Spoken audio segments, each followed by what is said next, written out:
Você já ouviu falar do cavalo de Troia? Aquele imenso cavalo de madeira que escondeu guerreiros e ajudou os gregos a conquistar a cidade de Troia? É uma das histórias mais épicas da mitologia grega. Mas a grande pergunta é: será que o cavalo de Troia realmente existiu ou é só uma grande invenção? Vamos explorar juntos se essa história incrível é um mito fabuloso ou se há alguma verdade por trás dela. Prepare-se para uma viagem no tempo cheia de mistérios, teorias malucas e, claro, um pouco de diversão. Se você está curioso para descobrir se o cavalo de Troia é verdade ou apenas uma lenda, fique ligado no vídeo e venha conferir. A Guerra de Troia é uma das histórias mais épicas da mitologia grega, recontada por muitos autores ao longo do tempo. Tudo começou com o rapto de Helena, esposa de Menelau, rei de Esparta, pelos troianos. Os gregos, então, se uniram para resgatá-la e atacar Troia, mas a cidade tinha muralhas superprotetoras e ficou invicta por longos 9 anos. Os dois lados contavam com a ajuda dos deuses, e entre os gregos, Atena, a deusa da sabedoria, apoiava especialmente o astuto Odisseu. Foi Odisseu quem teve a ideia brilhante de criar o famoso cavalo de Troia. Ele encarregou Epeu de construir um enorme cavalo de madeira com um espaço oco dentro, onde esconderiam alguns dos melhores guerreiros gregos. Os gregos então fingiram uma retirada, deixando o cavalo na porta da cidade e se escondendo na ilha de Tenedos. Para enganar os troianos, um grego chamado Sinon se deixou capturar e contou uma história convincente: o cavalo era um presente para Atena e garantiria proteção aos troianos.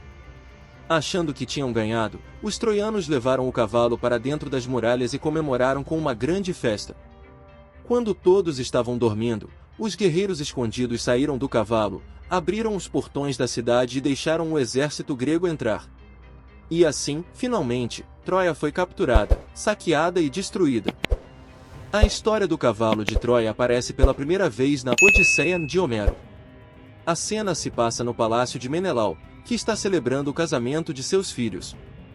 No meio da festa, Telêmaco, filho de Odisseu, chega procurando por seu pai. Ele se junta à mesa ao lado de Menelau e Pisístrato, e logo Helena, a esposa de Menelau, entra no salão. Enquanto o grupo começa a relembrar a guerra de Troia, Helena conta suas memórias. Menelau, confirmando sua história, fala sobre o cavalo de Troia. Ele elogia Odisseu por sua coragem ao se esconder dentro do cavalo com os mais bravos guerreiros gregos. Helena, ajudada por um deus, tentou enganar os gregos andando em volta do cavalo imitando as vozes de suas esposas.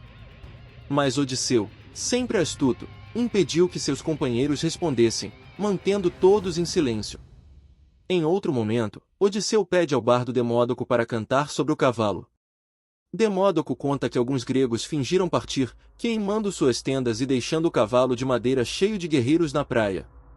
Os troianos, sem saber o que fazer com o cavalo, decidiram levá-lo para dentro da cidade como uma oferenda aos deuses, selando seu destino. Outros poetas e autores antigos também mencionaram o cavalo, incluindo Eurípides e Virgílio. Na Eneida, Virgílio narra o momento em que o sacerdote Laocoonte avisa os troianos sobre o perigo do cavalo, dizendo: temam os gregos, mesmo trazendo presentes. Mesmo assim, eles não o escutam e acabam levando o cavalo para dentro da cidade. A Guerra de Troia pode realmente ter acontecido, mas o famoso cavalo de Troia, como é descrito na mitologia, é provavelmente uma lenda. No entanto, pode ter sido baseado em algo real que foi transformado pela imaginação ao longo dos tempos. Na antiguidade, havia uma máquina de guerra chamada ariete, que às vezes era construída na forma de um animal, como um cavalo. Os assírios, por exemplo, usavam essas máquinas para derrubar muralhas, e é possível que os gregos tenham se inspirado nisso. Outra teoria interessante é que o cavalo de Troia poderia ser uma metáfora para um terremoto. Isso faz sentido porque Poseidon, o deus dos cavalos, também era o deus dos mares e dos terremotos. Também há a ideia de que o cavalo poderia na verdade ser um barco. Algumas palavras usadas para descrever os guerreiros entrando no cavalo são as mesmas usadas para descrever o embarque em navios. Na tradição clássica, navios às vezes eram chamados de cavalos do mar. Por exemplo, na Odisseia, Penélope se refere aos navios como cavalos marinhos. Então, mesmo que a lenda do cavalo de Troia seja fascinante, ela pode ter sido inspirada por tecnologias reais ou fenômenos naturais.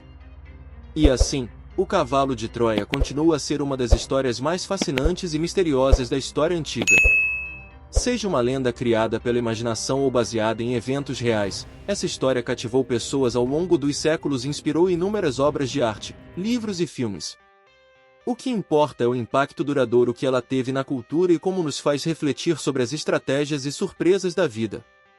Se você curtiu esse vídeo, não esqueça de deixar um like, se inscrever no canal e ativar as notificações para não perder nenhum conteúdo novo. E, claro, compartilhe com seus amigos para que eles também possam conhecer essas incríveis teorias sobre o cavalo de Troia. Até a próxima!